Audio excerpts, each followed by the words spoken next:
we've talked about the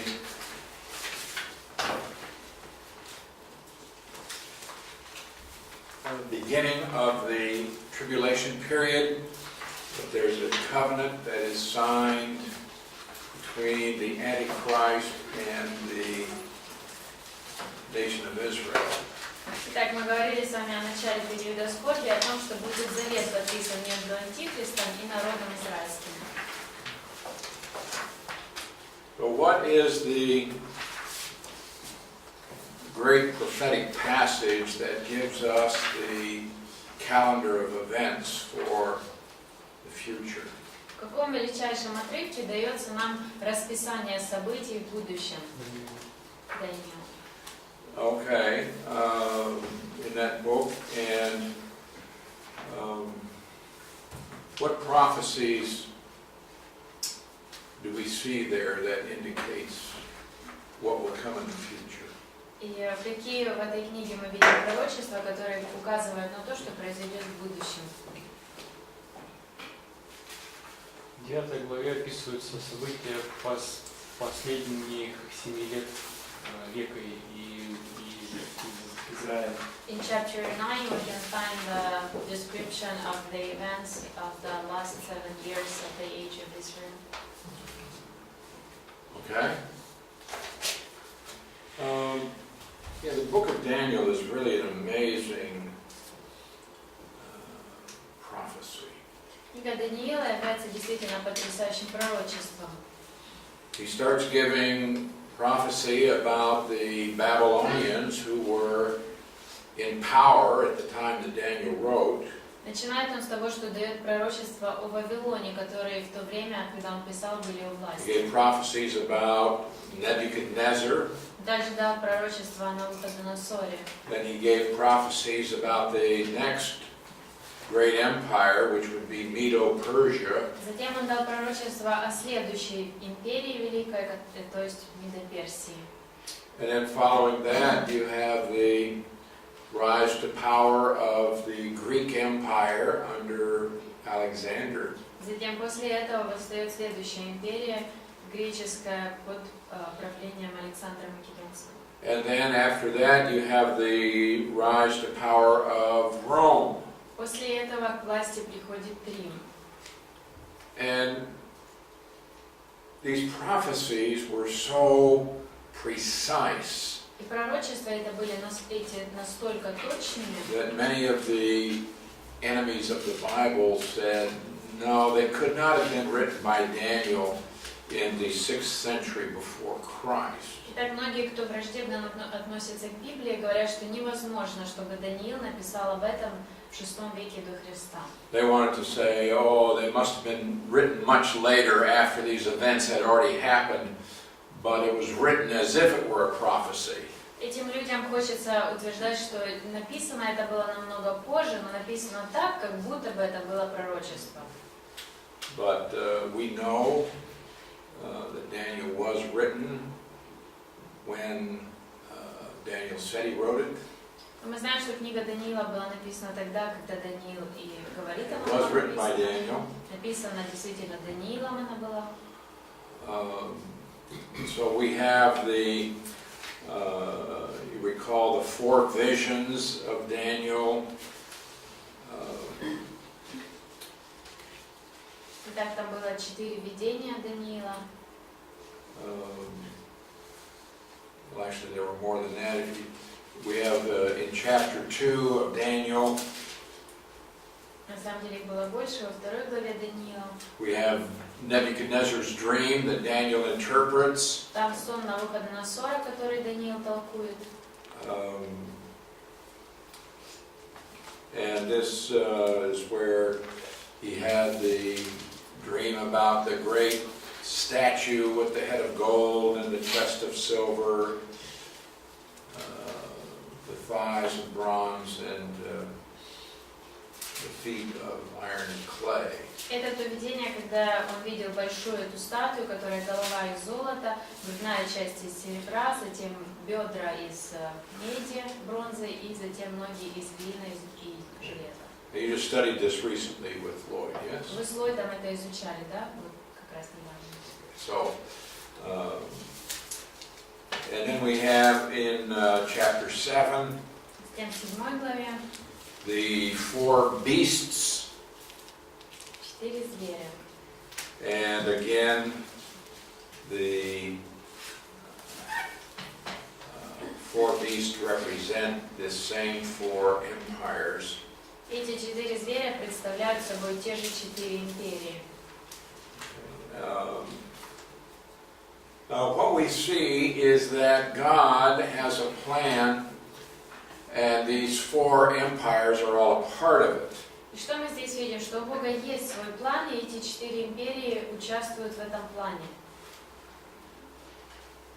But what we see is that God's ultimate end is that there is going to be a 5th empire, which is not Gentile. Также мы видим, что в конце у Бога запланирована еще одна империя, которая не от язычников, But will be Jewish in character. она будет еврейской по своему характеру. And actually he is referring to the kingdom of Messiah that will be established on the earth. На самом деле он говорит о царстве Мессии, которое будет установлено на земле. Okay, so, but right now we are living in a period of time that is called the times of the Gentiles. Но сейчас мы с вами живем в тот период, который называется времена язычников. In Luke chapter 21, verse 24. В Луки 21-24. Let's look at that. Давайте посмотрим это место. All right, here Jesus is talking about the coming destruction of Jerusalem. Здесь Иисус говорит о грядущем разрушении Иерусалима. In verse 24, he says, "They will fall by the edge of the sword and be led away captive into all nations." В 24 говорит, люди будут погибать от меча, и их будут уводить в плен во все народы.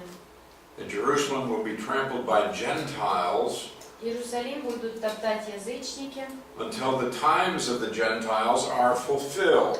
и так до тех пор, пока время язычников не окончится. So he is saying the Jews are going to be scattered all over the world. This is the 5th cycle of discipline. Так он говорит о том, что евреи будут рассеяны по всему миру, то есть это 5-й цикл дисциплины. And it was accomplished in 70 AD. И в 70 году это свершилось.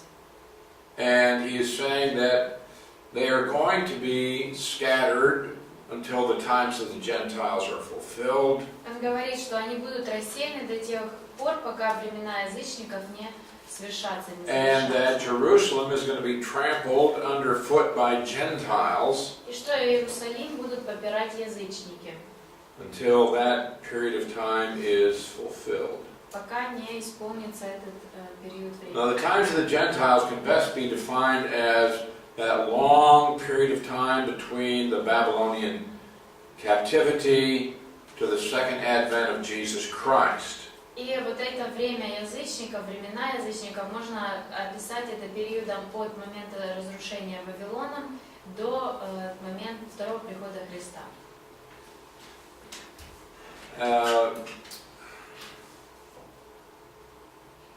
During all of this time, Jerusalem will actually be dominated by Gentiles. На протяжении всего этого времени в Иерусалиме доминировать будут язычники. Now, there have been a few times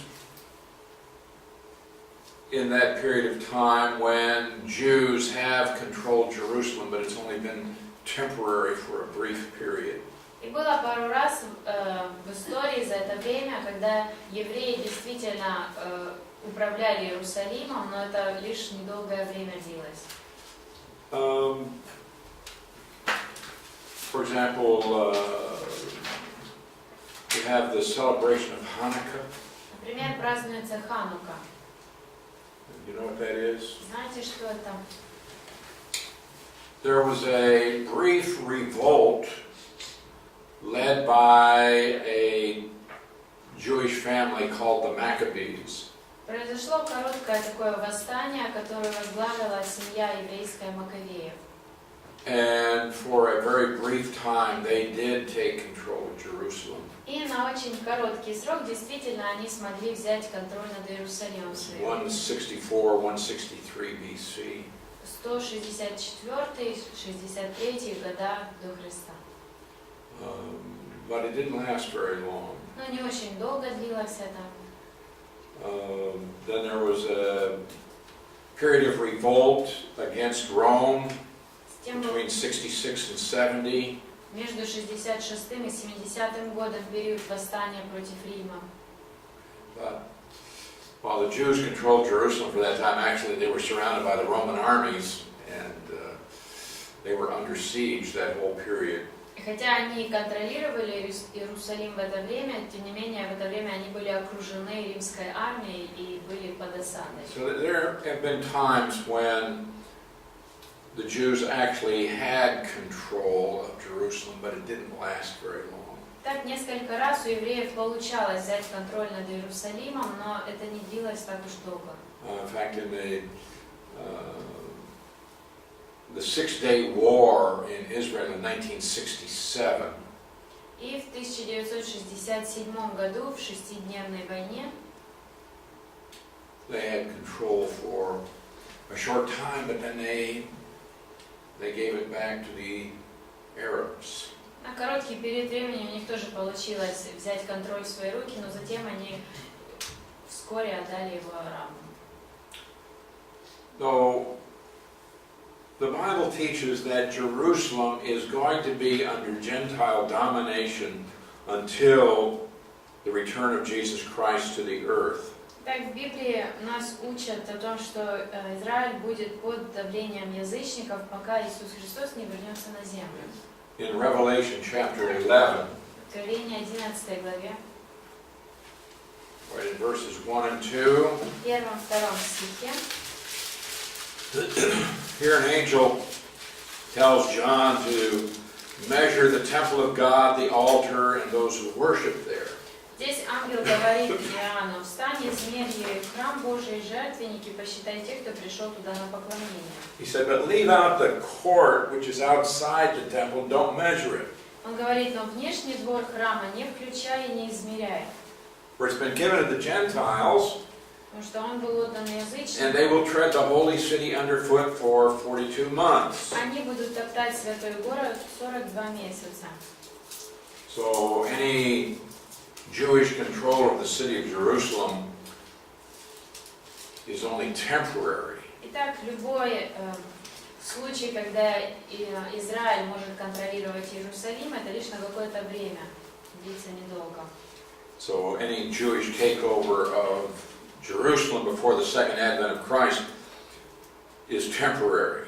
Итак, любой захват Иерусалима евреями до второго пришествия Христа будет лишь временным.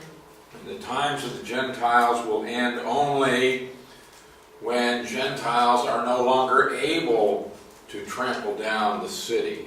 И времена язычников завершатся лишь тогда, когда язычники уже будут не в состоянии топтать, попирать город этот. The times of the Gentiles, I think, is important for us to understand. Так, я думаю, важно для нас понимать понятие времена язычников.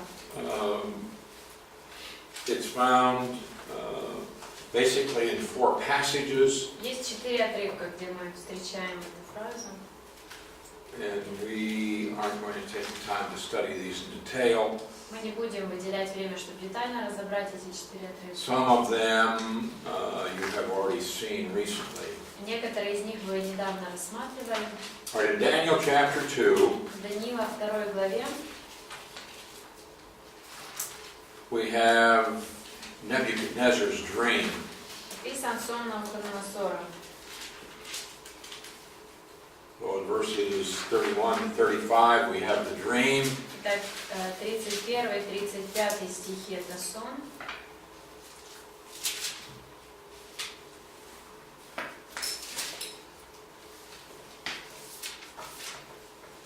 So In verse 32, 33, we have the basic description. 32-33, вот суть описания. The head was fine gold, Голова статуи была из чистого золота, chest and arms of silver, груди и руки из серебра, belly and thighs of bronze, живот и бедра из бронзы, legs of iron, ноги из железа, feet partly of iron and partly of clay. а ступни частью из железа, частью из обожженной глины.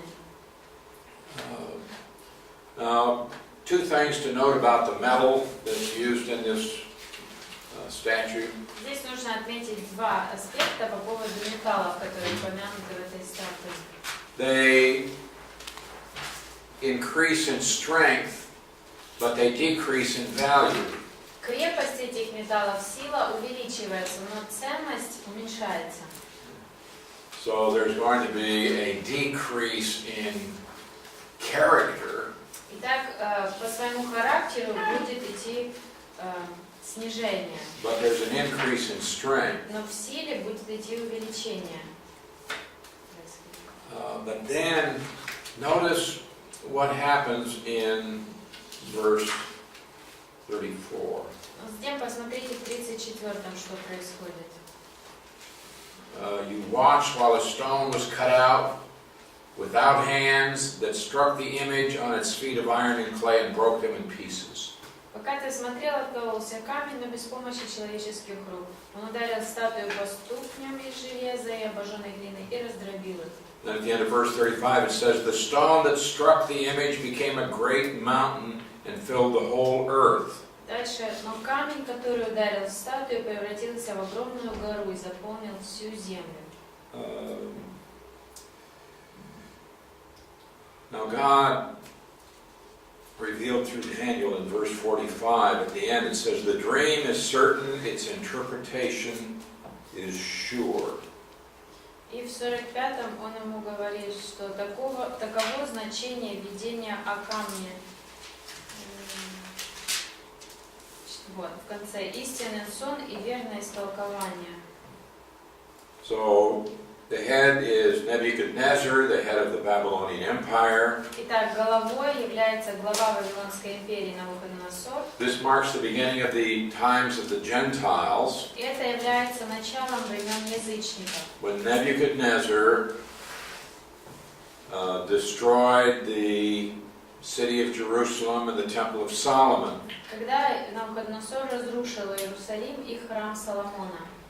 So Babylon was the first of the four Gentile empires to dominate Jerusalem. Итак, Вавилон был первой империей языческой, которая доминировала над Иерусалимом. Then you have two arms of silver, Затем две руки серебряные. and they are united in the chest, И они объединены в грудной части. representing the two nations of the Medes and the Persians. Они представляют две нации, медян и персов. And these two nations join together Эти два народа объединяются, to make the Medo-Persian Empire. чтобы создать Медо-Перскую империю. Then this empire was followed by the Greek Empire, Затем после этой империи последовала греческая. symbolized by the belly and the two thighs of brass. Ее представляют статуи живот и бедра из бронзы. And then the rest of the image represents the fourth Gentile empire. И следующий образ представляет четвертую империю языческую. Now this empire goes through several stages. Вот эта империя проходит несколько этапов. There is what we could call the United Stage. Есть стадия объединенной империи. So the fourth kingdom will be as strong as iron. Итак, четвертое царство будет крепким, как железо. But this gives way to a two-division stage. Но затем переходит оно в другую стадию, когда на два разделится оно на две части. And it's divided, but it still has the strength of iron. Или не на две части, но, в общем, разделится, и так оно разделено, но все равно еще железо присутствует. Сила железа присутствует. So the United States, verse 40. Итак, на стадии Объединенной империи это 40 стих. The two division stage, verse 41. 41 стих это стадия разделения. See, in verse 41 it says, "The kingdom shall be divided, yet the strength of the iron shall be in it." Сказано, и царство это будет разделенным, но будет в нем и от крепости железа. But then eventually this is going to give way to a 10 division stage. Но в результате это приведет к разделению на 10 частей. Seen in the 10 toes. То, что мы видим в 10 пальцах на ногах. Verse 42, the toes of the feet were partly of iron, partly of clay. 42 стих, так как пальцы ступней были частью из железа и частью из глины. So the kingdom shall be partly strong and partly fragile. То и царство это будет частью крепким, частью хрупким. So part of this 10 division stage will be strong, part of it will be weak. Итак, частично вот эти 10 частей, какие-то из них будут сильными, какие-то слабыми. Now this fourth empire will be different from the ones that preceded it. И четвертая эта империя будет отличаться от предшествующих ей. And it's this fourth empire that is particularly emphasized in Scripture. И вот эта четвертая империя особое внимание уделяется в Писании. Particularly in the times of the Gentiles. Особенно во временах язычников. But there will then be the fifth kingdom, Но после этого будет еще пятое царство, which is not Gentile but Jewish. которое не языческое, а еврейское. And here's where you have the establishment of the divine kingdom. И вот здесь устанавливается божественное царство. And he says that the new kingdom to be established will be established forever. Сказано, что это новое царство, которое будет установлено, никогда не погибнет, навеки будет. This is in verses 44 and 45. 44 и 45 стихи.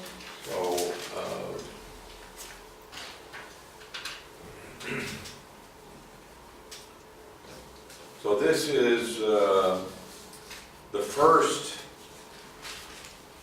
prophecy of these future empires. Итак, это первое пророчество об этих империях в будущем. Then in Daniel chapter 7, Затем в Даниила 7 главе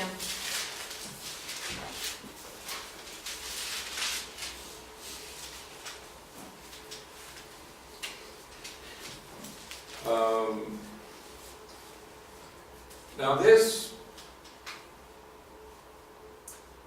he starts out, gives us the time, the first year of Belshazzar. вначале он упоминает время в первом году правления Валтасара. Daniel had a deep dream. Даниилу приснился сон. And he gives us the main facts. Он нам рассказывает основные факты.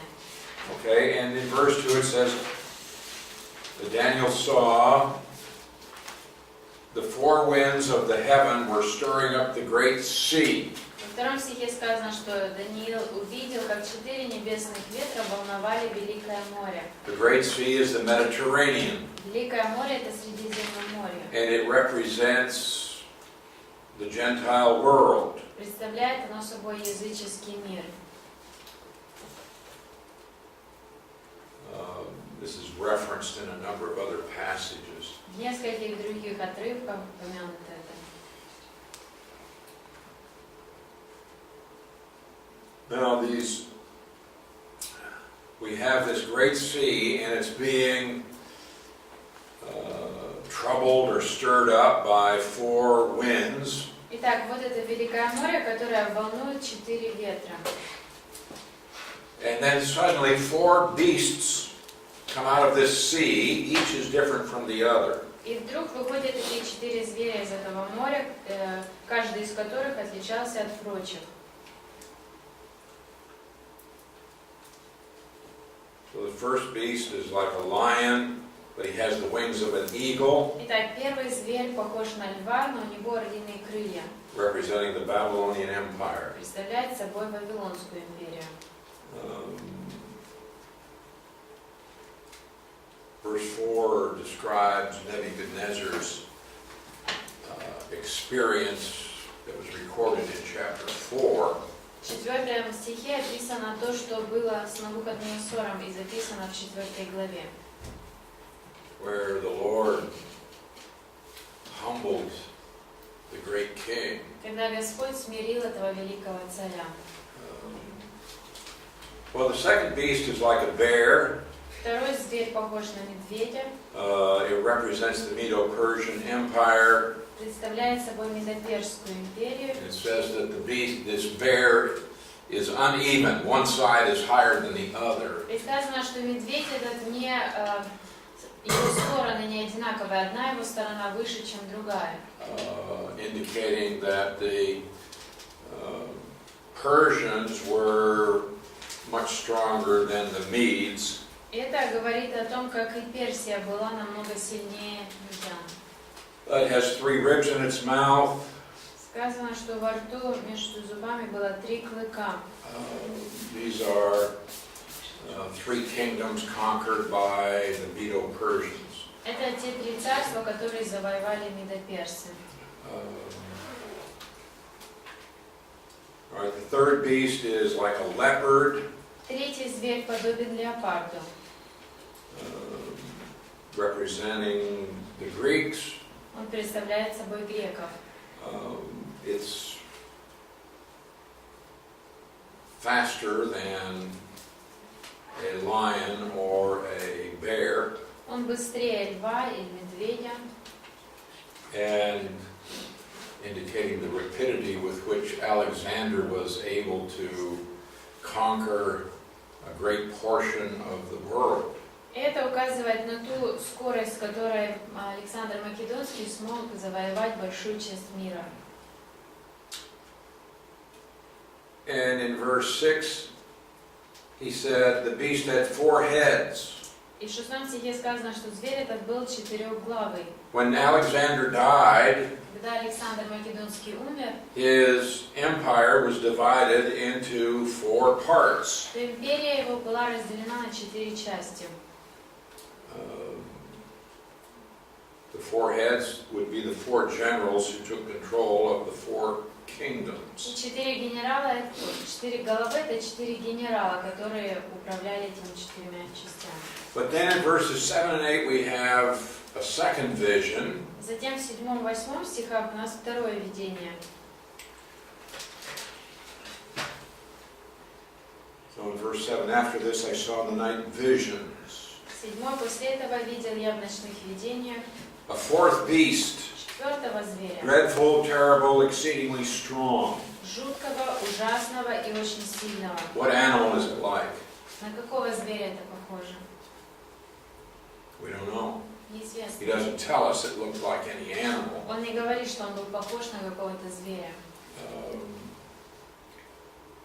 But this 4th beast is described as being different, very different from all the others. Но в описании он говорит, что вот этот 4-й зверь очень отличался от других. And it had huge iron teeth. It was devouring and breaking in pieces and trampling the residue with its feet. У него были огромные железные зубы, он крушил и пожирал свои жертвы и остатки попирал ногами.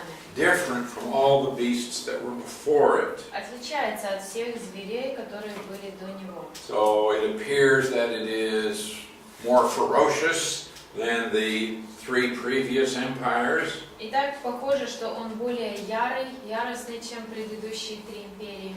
It says it has 10 horns. Сказано, что у него 10 рогов. In verse 8, I was considering the horns, 8 пока я размышляла о рогах, and there was another horn, a little one, coming up among them. явился иной рог, маленький, вышедший среди них, Before whom 3 of the first horns were plucked out by the roots. и 3 из прежних рогов были с корнем вырваны пред ним. And there in this horn were eyes like the eyes of a man, and a mouth speaking pompous words. У этого рога были глаза, подобные человечьим, и рот, говоривший высокомерно. So we have 10 horns. Итак, вот было 10 рогов.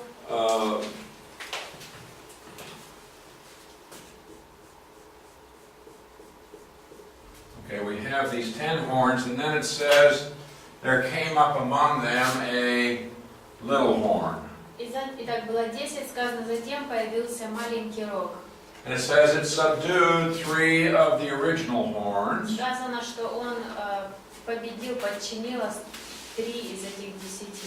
And then after that it began to speak great И things. после этого начал высокомерно говорить. So now we have 8 horns. Итак, теперь получается 8 рогов. Okay, we have the 7, 7, and now we have the 8th. и теперь 8. This imagery becomes seen in greater detail in the book of Revelation. В книге Откровения более понятнее, яснее описаны эти события.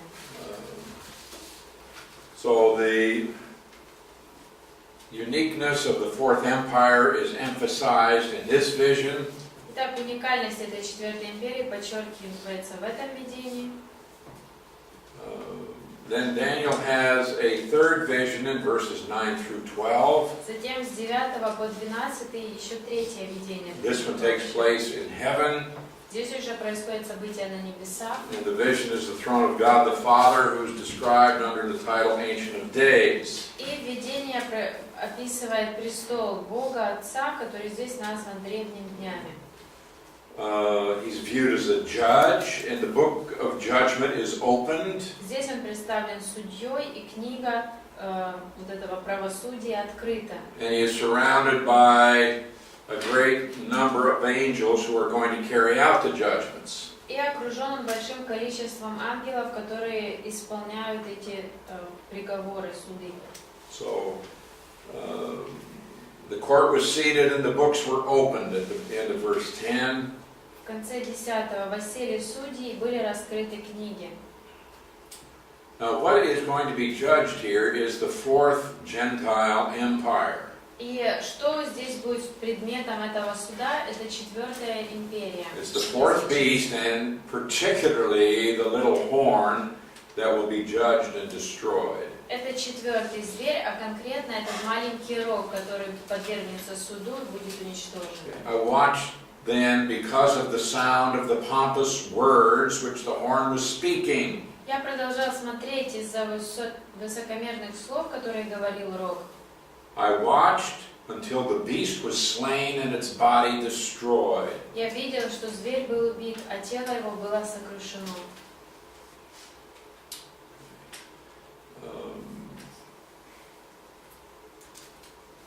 Now, as for the other 3 empires, 2 things are stated in verse 12. В 12 стихе два момента сказаны по поводу 3 остальных. As for the rest of the beasts, Прочие звери they had their dominion taken away, были лишены власти, yet their lives were prolonged for a season and a time. но оставлены на некоторое время в живых. We'll talk about that in a minute. Мы вскоре об этом будем говорить. So the third vision is about God the Father, who is ready to move out in judgment against the fourth empire. Итак, третье видение описывает Бога Отца, готового вынести приговор этой четвертой. Then in verses 13 and 14 we have the fourth vision. Затем 13 и 14 стихи, там описано четвертое видение. Begins with the setting of the kingdom of God, following the destruction of that fourth empire. Здесь описано, как после уничтожения этой четвертой империи было установлено Царство Божье. Okay, I was watching in the night visions, behold, one like the Son of Man, coming with the clouds of heaven. В моих ночных видениях я смотрел, и вот шел с облаками небесными, как бы Сын Человеческий. What we have here is a description of the second advent of Christ. Здесь описывается второе пришествие Христа. And what he's going to do is to set up his kingdom. И что Он сделает? Он установит свое царство. Verse 14. 14 To стих. him was given dominion and glory and a kingdom, Ему были даны владычество, слава и царство, that all peoples, nations, and languages should serve him. чтобы все народы, племена и люди всякого языка служили Ему. His dominion is an everlasting dominion which shall not pass away, and his kingdom the one which shall not be destroyed. Владычество Его, владычество вечное, которое не прекратится, и царство Его никогда не погибнет. Now what we have here is essentially the same sequence as found in Daniel chapter 2. Здесь, по сути, описана та же череда событий, что и во второй главе Даниила. And in the rest of this chapter he gives the interpretation. В конце этой главы он дает и толкование. And the emphasis will be on the fourth empire. И особое ударение будет сделано на Четвертой империи. So Daniel asks for an interpretation, Итак, Даниил попросил толкование, and he's given a summary in verses 17 and 18. и в 17-18 стихах дается ему итог. So in verse 17, those great beasts which are four kings which arise out of the earth. Итак, 4 великих зверя — это 4 царства, которые поднимутся на земле. But the saints of the Most High shall receive the kingdom and possess the kingdom forever, even forever and ever. Но святые Всевышнего получат царство и будут владеть им во веки и веки. So we are not left to our imagination as to what the beasts are. Итак, автор нас не оставил лишь со своим собственным воображением, чтобы мы додумали, кем являются эти звери. So these beasts will be great, but it's the believers, the saints of the Most High, who will possess the kingdom. Итак, эти царства будут великими, но именно верующие, святые получат царство. Whatever the four kingdoms possess will only be temporary. И чем бы ни обладали эти 4 царства, это будет лишь временно. Well, when Daniel heard this, and he said, yeah, but what about this fourth beast? Because it's different. Когда Даниил это услышал, он сказал: но что же еще по поводу этого 4-го зверя, который отличается от них?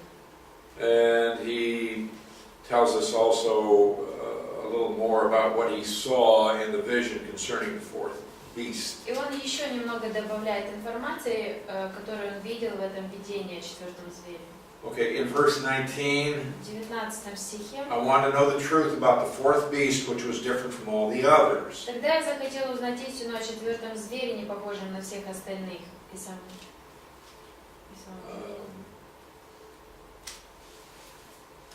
So he wants to know about that. In verse 20, he asks about the 10 horns, В 10 стихе он спрашивает о 10 рогах, the little horn, маленьком роге, the horn that had eyes and a mouth. у которого были глаза и рот. But now he says his appearance was greater than his fellows. И он говорит, что выглядел он больше, казался больше прочих. Little horn causes 3 of the 10 to fall. И из этого маленького рога 3 выпадают. He speaks great things. Он говорит высокомерно. But then it says that he was making war against the saints and prevailing against them. Затем сказано, что этот рог повел войну против святых и побеждал их. But finally he is personally defeated by the coming of the Ancient of Days. Но затем он наконец-то уничтожен приходом древнего дня. Once the Ancient of Days passes judgment on the little horn, И тогда был объявлен приговор в пользу святых. Okay, then the little horn will be done away, and the kingdom will pass over to the saints. В пользу святых Всевышнего, и настало время, когда они овладели царством. Oh, so in verses 23 to 26, Daniel is given the interpretation of the fourth beast. Итак, с 23 по 26 Даниилу дается толкование этого четвертого зверя. Now we see again that the fourth empire goes through several stages. Итак, опять мы видим, что эта четвертая империя будет проходить несколько этапов. Not precisely the same as found in chapter 2. Не в точности так описано, как и во второй главе. Okay, we see that there is this United States stage, and the fourth beast, it says, is going to devour the whole earth. Итак, сказано, что этот зверь... I forgot the first part. Okay, the fourth beast will devour the whole earth. Итак, четвертый зверь пожрет всю землю. Now notice verse 24. Посмотрите 24 стих. The 10 horns are 10 kings 10 рогов — это 10 царей, who shall arise from this kingdom, которые выйдут из этого царства. and another shall arise after them. И после них поднимется иной He's царь. going to be different from the first ones. И он будет отличаться от первых.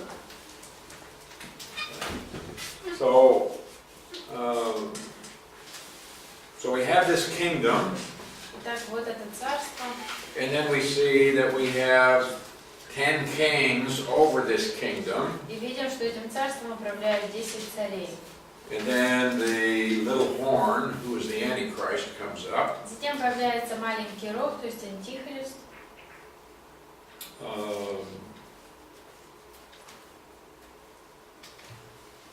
Verse 25 again points out the fact that he speaks against God, В 25 стихе опять говорится, что он будет высказываться против Бога, but he's only going to be allowed to rule for a short time, called here times, and half a time.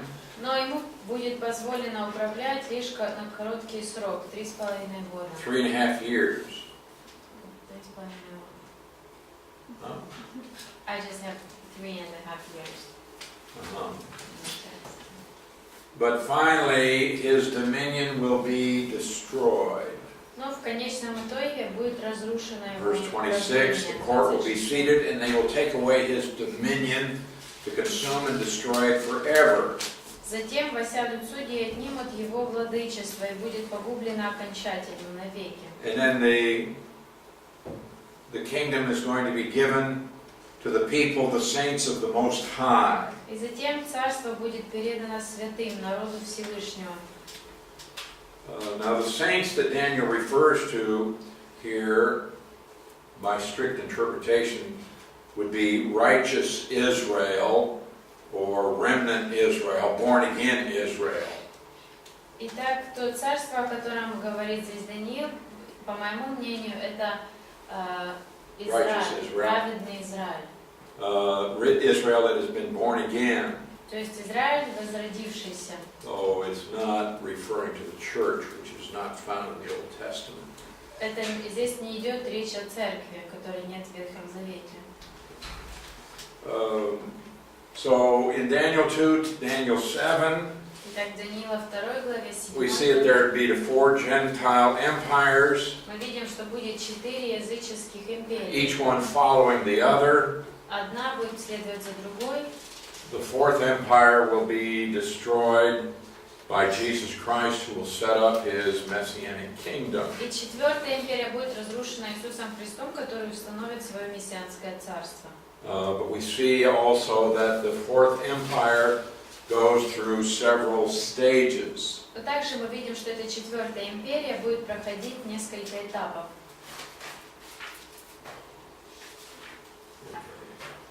Though the first 3 empires are fairly easy for us to understand, Первые 3 империи для нас довольно легко понять, but the 4th one is different and is more difficult to understand. но 4-я отличается от них, и ее сложнее уже понять. Okay, the Fourth Empire actually goes through 5 stages. И Четвертая империя на самом деле проходит 5 этапов.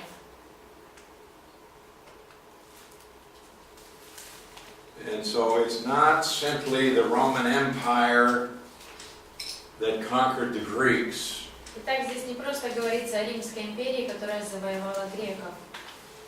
That would be the first stage. We could call that the United Stage. Это первая стадия, которую мы можем назвать объединенная. Стадия объединенная. So Rome, as we understand it historically, cannot be viewed as the entire Fourth Empire. Итак, тот Рим, который исторически нам известен, нельзя рассматривать как целиком вся эта Четвертая империя. Rome was different from the preceding ones in that it set up a different type of government. Рим отличался от предшествующих империй по форме своего управления. For example, the Babylonians conquered an area, but they didn't set up Babylonian rulers. Например, Вавилон завоевывал какие-то территории, но не ставил туда своих правителей из Вавилона. They set up nationals. Они ставили правляющих с того народа. So when Babylon first conquered Judah, they set up Zedekiah. Итак, когда Вавилон в первый раз завоевал Иерусалим, они поставили Седекию. Later, Gedaliah was appointed as ruler. Затем Божий Гедалия был назначен правителем. Under the Medo-Persians, the same thing was done. То же самое делали и медоперсы. And there were Jewish governors like Zerubbabel and Nehemiah. В земле еврейской были евреи, правляющие губернаторы, Зоробабель, Иеремия. When the Greeks took over, Когда греки завоевали, they didn't set up Greeks to rule. они не ставили греков управлять народом.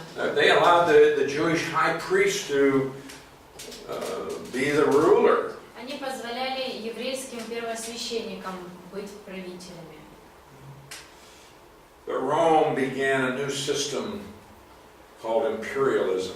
Но Рим начал новую систему, которая называется империализм. When Rome conquered, they sent Romans, Когда Рим завоевывал землю какую-то, они посылали туда римлян. like Pontius Pilate. Например, Понтий Пилат. So some people think of the fourth beast as Rome, but perhaps more accurate would be called imperialism. Итак, некоторые считают, что Четвертой империей был Рим, тот Рим исторический, но, может быть, лучше воспринимать это как систему And the Roman империализма. Empire was just the first of several stages. И вот эта историческая Римская империя была лишь первой из нескольких стадий. Now what we see in Daniel И что мы видим в книге Даниила? is that the fourth beast begins with Rome, but it continues until the second advent. Это то, что четвертый зверь начинается с Рима, но затем он продолжает присутствовать до второго пришествия. And so it's going to go through several stages. И так пройдет этот зверь несколько этапов. So first we have the United Stage. Итак, первый этап это объединенный. Now there are some who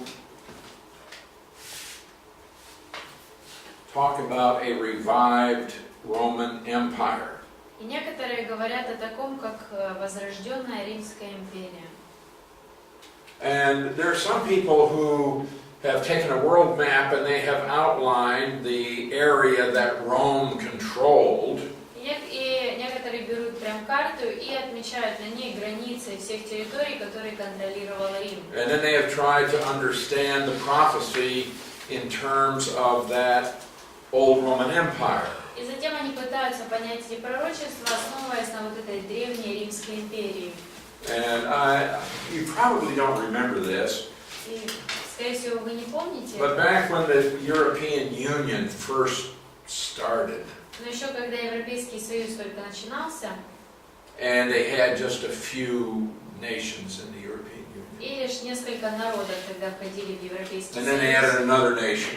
Затем добавлялся And еще another. один народ, еще один. And all of the prophecy teachers just went crazy. И все учителя по пророчествам просто им сносило крышу от этого. This is it. Вот оно. This is the revival of the old Roman Вот Empire. возрождение Древней Римской And империи. when we get to 10, И когда мы дойдем до 10 oh, народов, that's going to be the end. вот тогда наступит конец.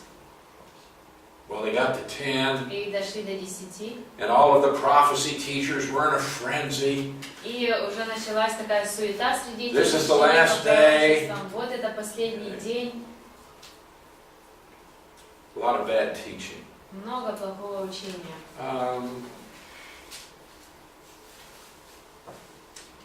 They didn't understand correctly. Не понимали правильно. Obviously, we have a lot more in the European Union now. И мы знаем, что сегодня в Европейском Союзе намного больше стран. Not as many as some Ukrainians would like, but we, Не столько, сколько хотелось бы многим украинцам.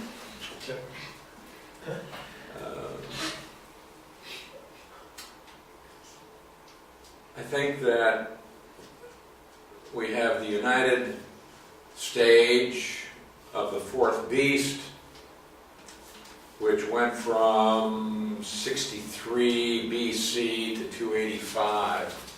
Я думаю, что есть вот такой этап объединенный. Назвать его можно с 63-го до Христа до 200 до Христа до 285-го по Христу. And then you have the downfall of the Roman Empire. Затем идет на сход Римской империи, ее распад.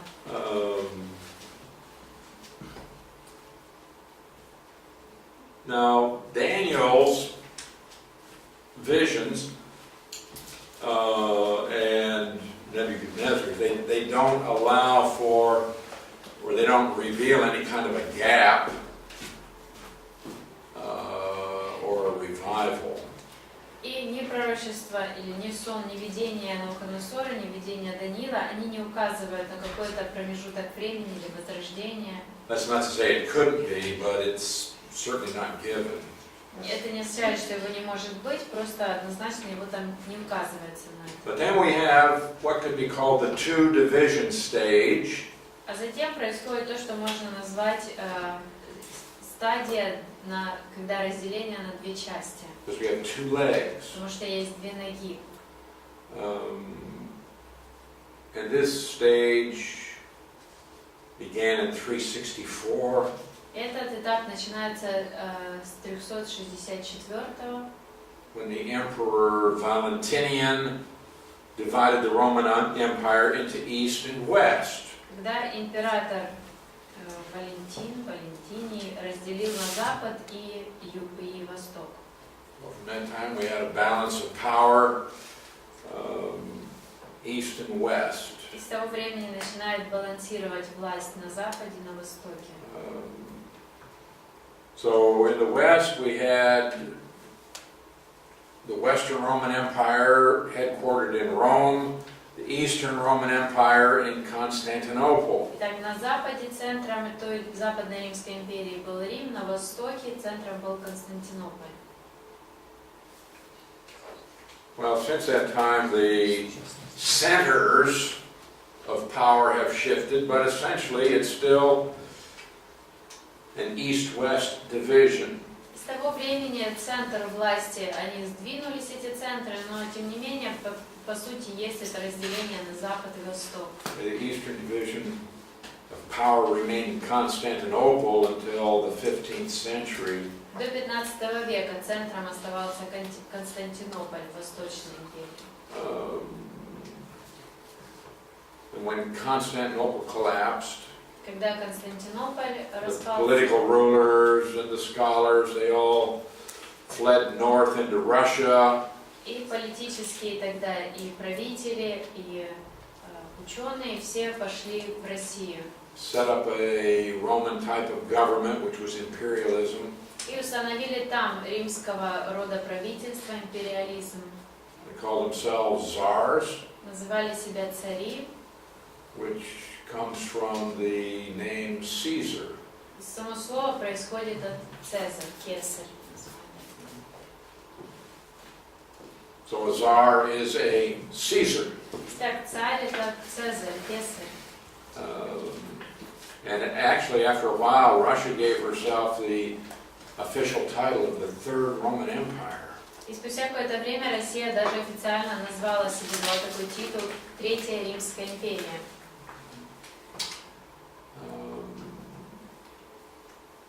So for a long time, the center of power in the East was the Soviet Union. И так долгое время центром власти на востоке Римской империи был Советский Союз. Well, in the West, it was in Rome, and then it shifted further west to France. А на западе это был Рим, но затем сдвинулся центр во Францию. Remember a man by the name of Charlemagne? Charlemagne? Charles the Great, Charlemagne, Charlemagne. You don't know this? I don't know how to translate. I can translate, but it might be wrong. So if somebody knows, they would recognize.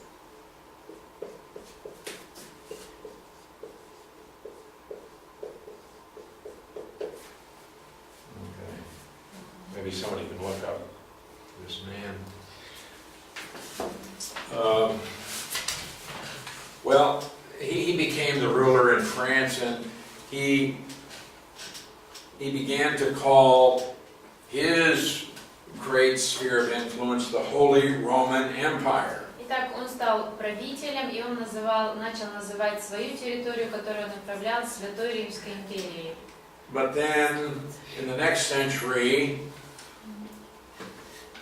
the Germans conquered the French. Но в следующем веке немцы завоевали Францию. And they set up what they called the Holy Roman Empire of the German nation. И они установили то, что они называли Святая Римская империя немецкого народа, германского. And what did they call the rulers in Germany? И как они называли управителей, управляющих в Германии? Kaiser. Кайзер, да? Did you see how that's related? Видите, как связано? We have in Rome, the ruler was called Caesar. В Риме управляющий правитель называли его Кесарь, Цезарь. In Russia, В России he was called Caesar. в Tsar. России царь, тоже Цезарь, Кесарь. In Germany, В Германии Kaiser. Кайзер.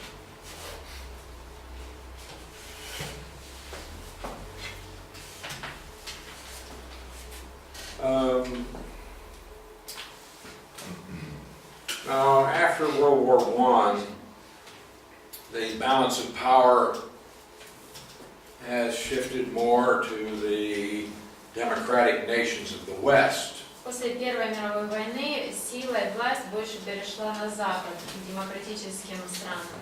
Now, what we have is we have a two-division stage. It's East and West. Так, что происходит? По-прежнему вот это этап разделения на Запад и Восток, на две части.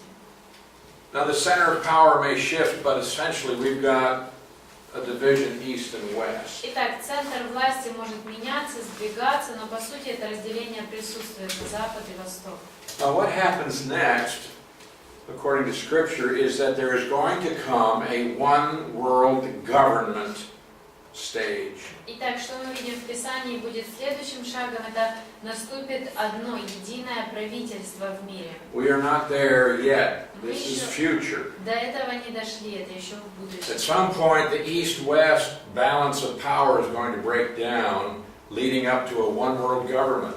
В какой-то момент вот это разделение на Запад и Восток прекратится и приведет к тому, что возникнет одно целое правительство. In Daniel 7:23, it says that at some point the fourth empire devours the whole earth. В 23 стихе 7 главы Даниила сказано, что каким-то образом этот четвертый зверь пожрет всю землю. This is something Rome never did.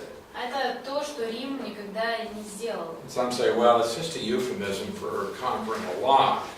А некоторые говорят, да нет, это всего лишь эвфемизм, который говорит о том, что они завоюют много. But when it says the whole earth here, Но когда сказано пожрет всю землю, I don't think it's just an exaggeration. мне не кажется, что это просто преувеличение. And in fact, Rome did not even go as far east as Alexander had gone. И более того, Рим даже не настолько на восток смог уйти и зайти, как смог Александр Македонский. The Romans went to Great Britain, Римляне дошли до Великобритании, but they never conquered Scotland. но Шотландию они не завоевали. The Romans built a wall all the way across northern England to keep the Scots from coming south. И они выстроили стену на севере Великобритании, чтобы сдерживать шотландцев, чтобы они не зашли на эту территорию. So Rome did not conquer the whole world. Итак, Рим не завоевал всю землю. And if you look at the whole earth, if you were to look that up in Symphonia and see how that phrase is used in the Old Testament, it indicates universality. Если вы возьмете и в симфонии просмотрите эту фразу, то вы увидите, как она используется с таким всемирным значением. For example, when it talks about the flood, Например, когда говорится о потопе, did that cover the whole earth or just part of it? потоп затронул всю землю или же только часть какой-то территории? The whole thing. Всю.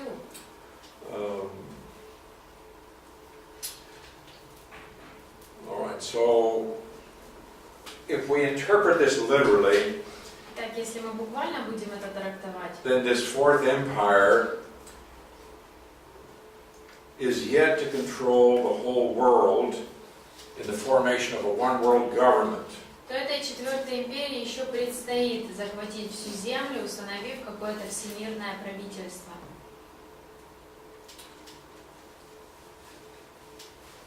Next, we have the 10 division stage. Дальше идет этап разделения на 10 частей. This is seen in both Daniel 2 and in Daniel 7. Мы это видим и во 2 и в 7 главе Даниила. We have 10 toes, Есть 10 пальцев, some stronger than others. одни из них сильнее, чем другие. In Daniel 7, we have 10 horns. А в 7 главе 10 рогов.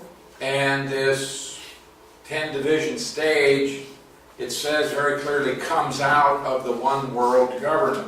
И очень четко прописано, что вот это разделение на 10 частей происходит из одного целого правительства. Now, we don't know how the one world government decides to divide up the world. Мы не знаем, как это вот одно правительство всемирное решит разделить на 10 частей. Now, some people have tried to say, well, that this is talking about the European economic community. Некоторые говорят, что здесь речь идет о, как по-русски называется, в общем, о торговом европейском обществе. Yeah, They have a special name in Russian.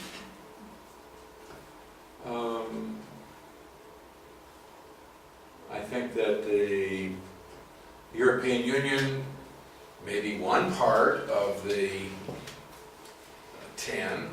Мне кажется, Европейский Союз может быть одной частью из этих 10.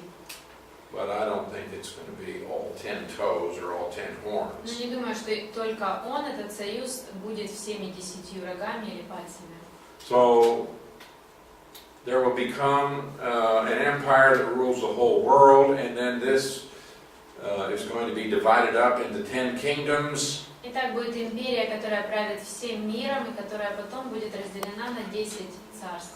Which will cover the whole world, not just Europe. И эти 10 частей, это будет вся земля, а не только одна Европа. Now, after this is divided into 10 parts, Итак, после разделения на 10 частей, the Antichrist comes to power. Антихрист придет к власти. And he is going to uproot 3 of the 10 kings, И он вырвет 3 из этих 10 царей, and the other 7 will simply submit to his authority. остальные 7 просто подчинятся его власти. And when the 7 submit to his authority, that starts the last stage of this empire. И когда эти 7 подчинятся его власти, с этого начинается последний этап этой империи. And we can call this the Antichrist stage. Можно назвать этап Антихриста. So, any questions about this? Вопросы есть по этой теме? There are just hundreds and hundreds of details, and we don't have the time to go through them all. Есть сотни и сотни деталей, у нас просто нет времени разобрать каждую из них. But I want you to get the overview. Но хочу, чтобы у вас такая общая картина, обзор был.